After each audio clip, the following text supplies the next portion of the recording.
नायगिरि नोंथांमोन बयखौबो गिबियावनो आंनि बे चेनेलाव बरायबाय। जों दिनै चैप्टार 8 खौ डिसकास खालामगोन। सिगांनि भिडिअ नोंसोरो चैप्टार 3 निफ्राय एक्सारसाइज 3.1, 3.2, 3.3 बिनि जेसेबां क्वेश्चन्सफोर दंमोन बिनि क्वेश्चन्सफोरनि सल्व खालामनायखौ नुबाय जानांगौ। नुवाखैब्ला बे भिडिअनि डिस्क्रिप्शननि गाहायाव लिंक होना दोनखादों, बेयाव थांनानै नायना लानो हागोन। बिनिफ्राय बावहाय जोंहा चैप्टार 3 आवहाय एक्सारसाइज 3.4, 3.5, 3.6 थाबोबावबाय। बे थाबोबावनाय एक्सारसाइजनि क्वेश्चन्सफोरखौ आं साननैसो उनाव सल्व खालामनानै होगोन। दिनै आङो चैप्टार 8 खौ एसे जागायग्रोगोन। मानो होनोब्ला चैप्टार 8 आव फ्राय स्टुडेन्टसफोरानो गोरा मोननाय मोनसे प्रब्लेम खिथादों। ओंखायनो आङो चैप्टार 8 खौ खालामग्रोनो सानबाय। आरो बे चैप्टार 8 नि दिनैनि बे भिडिअआ भेरि इम्पर्टेन्ट। मानो इम्पर्टेन्ट? चैप्टार 8 आव जेसेबां एक्सारसाइज दङ, जेनेबा 8.1 दं, 8.2 दं, 8.3 दं, 8.4 सिम दङ, बेयाव जेसेबां क्वेश्चन्सफोर दङ, बे क्वेश्चन्सफोरखौ जुदि नोंथाङा बुजिनोब्ला दिनैनि बे भिडिअखौ मोजां नायब्लासो उननि बे सल्व खालामनाय एक्सारसाइजनिफ्राय सल्व खालामनाय क्वेश्चन्सफोरखौ मोजां बुजिगोन। ओंखायनो नोंथाङा जुदि दायो क्लास 10 आव फरायबाय थानाय स्टुडेन्टसब्ला बे भिडिअखौ जोबजासिम मोजां नाय आरो उनावबो नाय जुदि बुजियाब्ला। अके।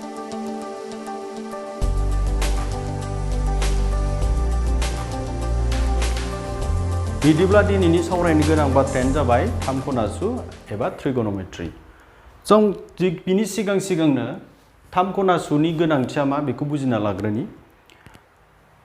हमनानै लाबाय नोङो दाबसे जायगायाव बेरायहैबाय आरो दाबसे जायगायाव बेरायहैनायाव नोङो बिराद गोजौ बिल्डिं नुबाय। बै बिराद गोजौ बिल्डिंनि जौथायखौ नोङो सुनो सानबाय। माने जौथाया बेसे जानो हागौ होननानै सानबाय नोङो। नाथाय नों मा बे बिल्डिंखौ गाखोआलाबासिनो सुनांगौ आरो।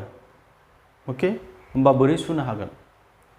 बिनि सल्युशन्सखौ सोर होयो? थामख'नासुआ होयो। माने थामख'नासुनि हेफाजाबै जोङो बे बिल्डिंआव गाखोआबालासिनो बे बिल्डिंनि जौथायखौ सुनो हायो। थिग बेबायदिनो फांसे बिफां, जेनेबा नै बे फांसे बिफां, बे फांसे बिफांनि जौथायखौ नों सुनो सानबाय गाखोआबालासिनो बे बिफांनि गोजौआ बेसेबां बेखौ गाखोआबालासिनो जुदि नों सुनोब्ला नोङो मानि हेफाजाब लानांगोन? थामख'नासुनि हेफाजाब लानांगोन। माने थामख'नासुनि हेफाजाब लानानै नों बे फांसे बिफांखौ गाखोआबालासिनो सुनो हागोन, मोनसे बिल्डिंखौ गाखोआबालासिनो सुनो हागोन। बेल' नङा, बिफांनि खेथ्रआवल' नङा, नों हाजो हालानि जौथायखौबो सुनो हागोन, दैमानि गुवारखौबो सुनो हागोन, माबा मोनसे बिदिनो माबा माबि सुनाय गोबां खामानियाव जों माखौ बाहायनानै थामख'नासुखौ बाहायनानै सल्भ खालामनो हायो। स' थामख'नासुनि गोनांथिया जोबोद इम्पर्टेन्ट। ओंखायनो इन्जिनियारिं, मेडिकेल जिखुनु जाया ब्रान्चआवनो हक बिनि गोबां गोनांथि दङ। आरो नोंसोर बेखौ हायार सेकेन्डारियावबो फरायनो मोनगोन। ओंखायनो दिनैनो बे थामख'नासुनि सोमोन्दै एसे मोजां सोलोंना लाखायोब्ला नोंस्रा उनाव एसे मोजां जाहैगोन होननानै आं सानो। स' जों सोलोंनि जे थामख'नासुआ।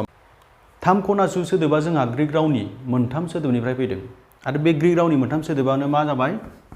ट्राइ, गन आरो मेट्रन। ट्राइ माने माखौ होनना बुङो? मोनथाम, माने 3। गन माने आखान्थि, जायखौ जों साइड्स होननानै बुङो। आरो मेट्रन माने सुनाय, मेजारमेन्ट। होमबा ट्रिगोनोमेट्री होनना बुङोब्ला, थामख'नासु होनना बुङोब्ला जों गुसुङै मा बुजिना लानो हायो? मोनथाम आखान्थिनि सुनाय। नाथाय जोंनि बर' रावाव लिरो थामख'नासु। जोंहा मा होनबा साबसिन जागौमोन? मोनथाम आखान्थि सु। थाम आखान्थि सु होनबा जोंहा साबसिन जागौमोन। मानो होनबा ट्राइगोनोमेट्रन माने बे मोनथाम ग्रीक रावनि सोदोबखौ लानानै अरजाबनानैसो ट्रिगोनोमेट्री सोदोबा फैदों, जाय मा फोरमायो? मोनथाम आखान्थि सुनाय। जायखिजाया बे बाथो, जों गिबियावनो बुजिना लाबाय जे ट्रिगोनोमेट्री सोदोबा मानिफ्राय फैनाय। दानियाबो जों ट्रिगोनोमेट्रीनि गिबि डिफिनिसनखौ नायनि फै। स' मोनसे आखान्थिथामावहाय मोनथाम आखान्थि, मोनथाम खना थायो, नङा होमबा? बे मोनथाम आखान्थि आरो मोनथाम खनानि गेजेराव जा सोमोन्दो दङ, जा रिलेशन्स दङ, बे रिलेशन्सनि सायाव, सोमोन्दोनि सायाव सावरायनायखौनो जों मा होनना बुङो? थामख'नासु होनना बुङो। अके। नाथाय मोनसे खोथा गोसोआव लाखि नोंसोरो, बावहाय जायखिजाया आखान्थिथामानो जानाय नङा, मोनसेल' आखान्थिथाम। बे मोनसे आखान्थिथामानो जाबाय नैबे। नायनानै हमनो हादोंना बेयो मा आखान्थिथाम? बे जाबाय खनाथि आखान्थिथाम, राइट एंगोल ट्राइएंगल। थाम खनासु होनना बुङोब्ला जोङो बे आखान्थिथामनि सायावल' सावरायगोन, गुबुन आखान्थिथामनि सायाव सावराया। बुंफुरलु होनायाव नंगौ जे मोनसे आखान्थिथामनि खना आरो आखान्थिनि सोमोन्दो सावरायनायखौनो थाम खनासु होनना बुङो। नाथाय अब्लाबो जोङो माखौल' बाहायगोन? मोनसे खनाथि आखान्थिथामखौल' बाहायगोन। होमब्ला बे बाथ्राखौ जोङो साबसिनै बुजिनो थाखाय, माने थाम खनासुनि बुंफुरलुखौ साबसिनै बुजिनो थाखाय जों माखौ नायनि? थाम खनासुआरि रुजुथाय बेखौ नायनि। होमब्ला जों साबसिन बुजिगोन। माने ट्रिगोनोमेट्रिक रेशियोस। ओके, स' हमनानै ला बे मोनसे आखान्थिथाम ABC।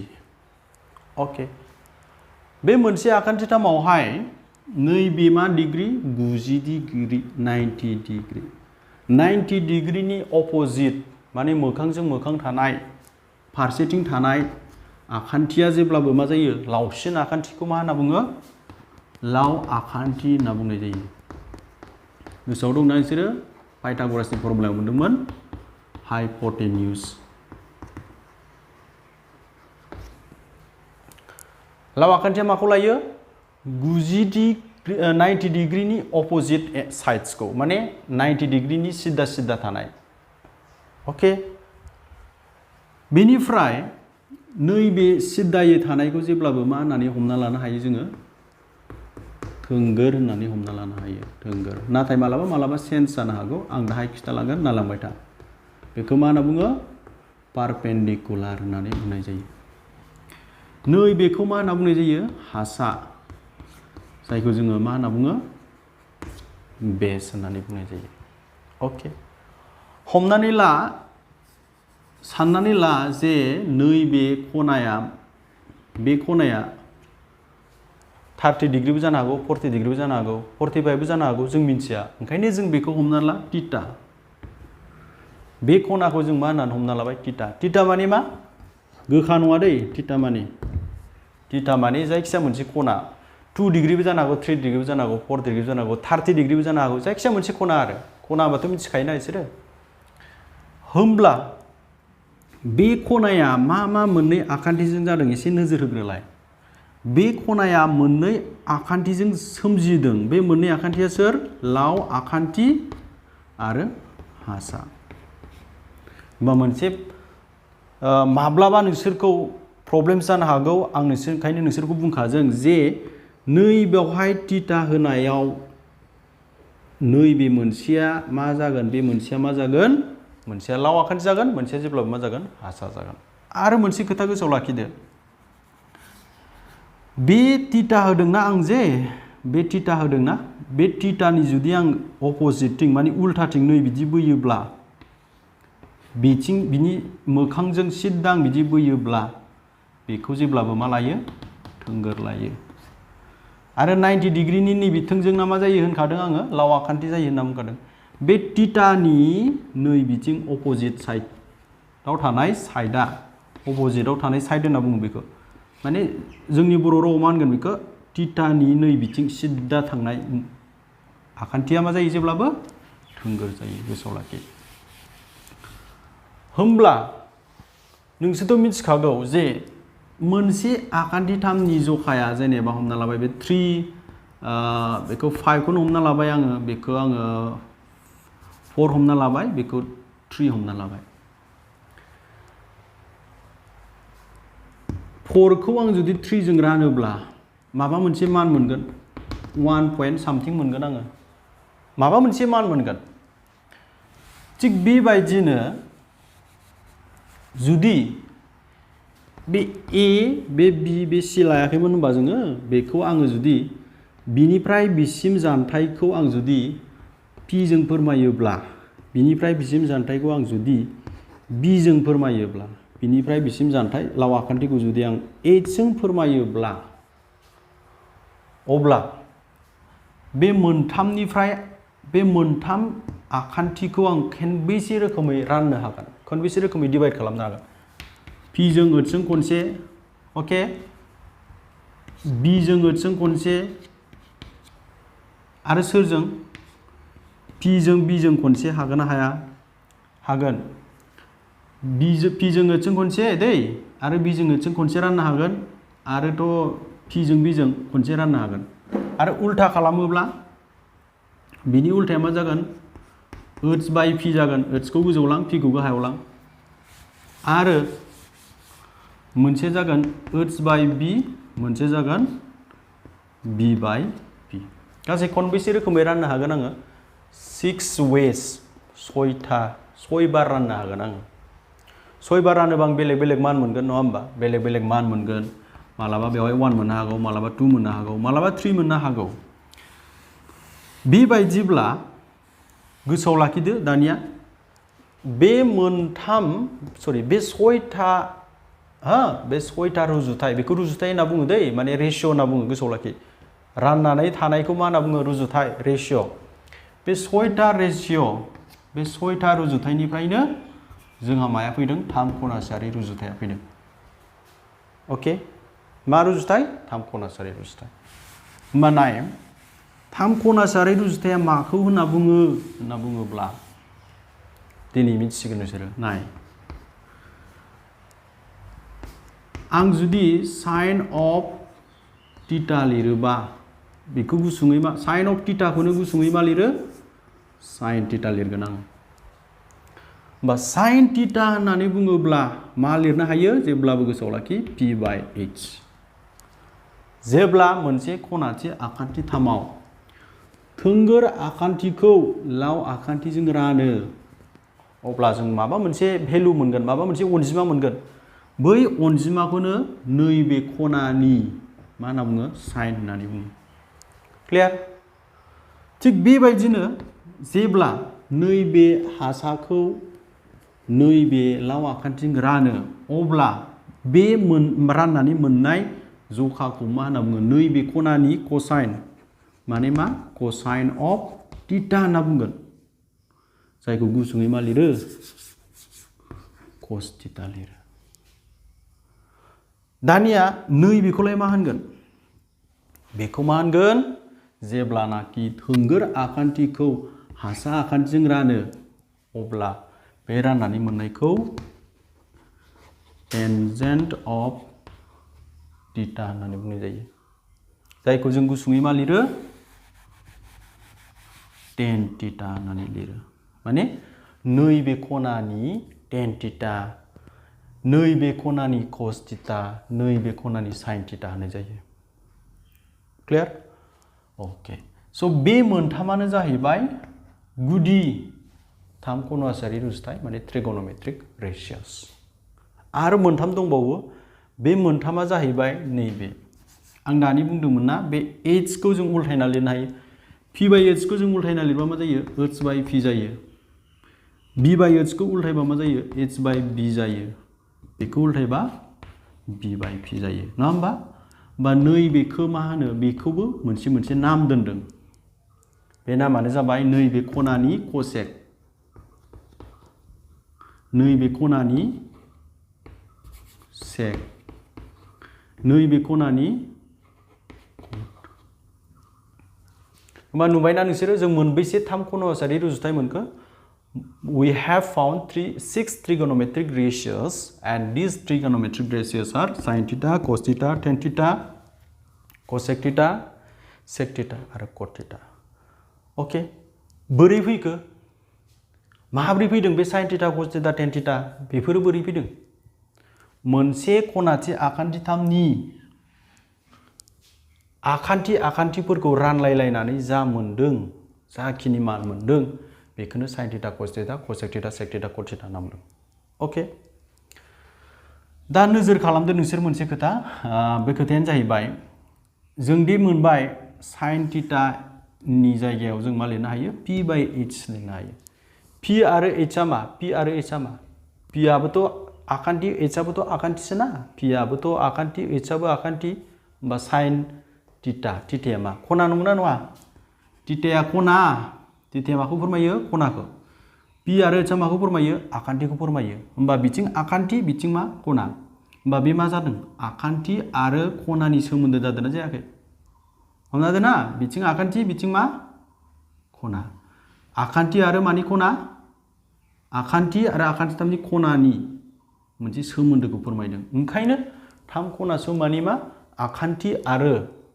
खनानि गेजेराव थानाय मोनसे सोमोन्दो आरो बे सोमोन्दोआ मोनबेसे मोनथाम सोमोन्दो दङ गिबि सोमोन्दो बेनो थाम खना सोर रुजुथाय बे जाबाय sin theta cos theta tan theta cosec theta sec theta cot theta okay दानिया मोनसे खोथा आं खिन्थाखानोसै sin थीटाजों cosec थीटाजों उल्था मानो उल्था sin थीटाया p by h cosec थीटाया मा h by p उल्था नङा hआ गोजौआव p आ गाहायाव उल्था होनना बुङो बिदिखौ थिग बिदिनो cos थीटानि उल्थाया सोर होनगोन sec थीटा tan थीटानि उल्थाया सोर होनगोन cot थीटा ओरैबो बुंनो हायो cot थीटानि उल्थाखौ tan theta sec थीटानि उल्थाया cos theta cosec थीटानि उल्थाया sin theta बेखौ बेलथायबानो जायो बे cosec sec cotआ बा sec cosec आरो cotआवहाय h by p खौ p by h खालामबानो sin मोनगोन b by h खौ h by b खौ b by h खालामबानो cos मोनलायबाय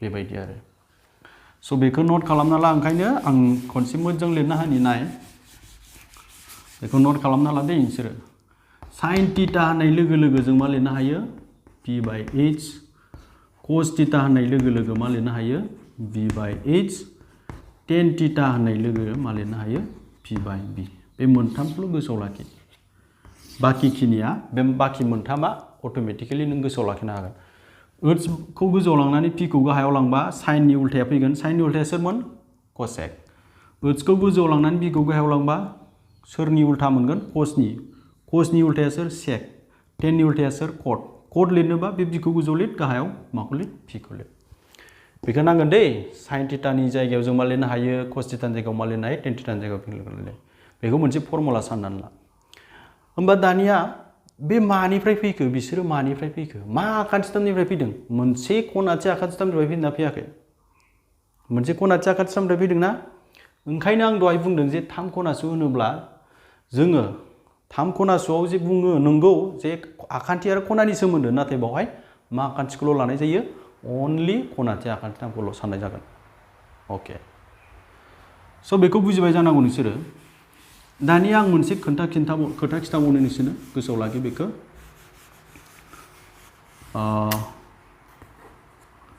जुदि बे थीटाया नैबाव थायोब्लालाय बेखौ जेनेबा थीटा लायोबा बेखौ थीटा लायालासिनो मा जागोन sin थीटा cos थीटाया मा जानो हागौ दाना सानदो होमबा आं दहाय मा बुंदोंमोन बे बिनि फारसेथिं थानाया मा जायो बे 90 डिग्री ना बे 90 डिग्रीनि सिदा थानाया लाव आखान्थि जायो जेब्लाबो मा आखान्थि जायो लाव आखान्थि अके बेनिफ्राय नैबे थीटाखौ जेराव लिरदों sin थीटाजों लिरफानाय बे cos थीटाजों tan थीटाजों जे थीटा लिरदोंना बे थीटाया बबेयाव दं नै बिथिंसो दङ होमबा बिनि बै फारसेथिं थानाय आखान्थिया नैबे नंना नङा बिनि बै फारसेथिं थानाया मा जायोनो जेब्लाबो आं दहाय बुंनाया मा जायो थोंगोर जायो बिदिब्ला बे मा जासिगोन हासा बे बाथ्राखौ गोसोआव लाखि नैबे थीटाया बबेथिं दङ बिनि सायावसो जोंहा बे थोंगोर हासा आरो लाव आखान्थिया डिसाइड जागोन थि खालामजागोन जुदि मोनसे खनासे आखान्थिथामा जेनेबा ओरैबायदि हमना ला बे 90 डिग्री होमब्ला लाव आखान्थिया बबे जागोन बिनि सिद्दानिया नैबे मा जागोन लाव आखान्थि जुदि आं थीटाखौ नैबेखौ लाबाय जेनेबा नैबेखौ थीटा लाबाय दे बेखौ थीटा लाबाय होमबा थोंगोरा बबे जागोन थोंगोरा बिनि सिद्दानिया नैबे थोंगोर जागोन होमबा हासाया बबे जागोन नैबे बुजिदोंना आरो खनसे बुजायबावनि बे मोनसे आखान्थिथाम मा आखान्थिथाम खनासे आखान्थिथाम बेवहाय बेखौथ' मिन्थिखाबाय नोंसोरो बे हासा जागोन नङा होमबा नंगौ बे हासा जागोन दे बे मा जागोन लाव जागोन बे मा जागोन थोंगोर जागोन नाथाय जागोन जेब्ला थीटाया बाव थायो अब्लासो जागोन थीटानि सिदानिया मा जायो थोंगोर जायो आरो 90 डिग्रीनि बैथिंनिया मा जायो लाव जायो नाथाय जुदि थीटाया नैबाव थायोब्ला बे थीटाया जुदि नैबाव थायोबा बबे थोंगोर जागोन नै थिटानि सिदा सिदा नैबेसो थोंगोर जागोन बे लावआनो जागोन मानो होनबा गुजि बिथिं दङ बे लावआनो जागोन होमबा नैबे मा जागोन आसा जागोन हमनो हाबायना जों बे कनसेप्टसखौ नांगोन दै आं बुंखाबाय गोसोआव लाखि नोंसोरो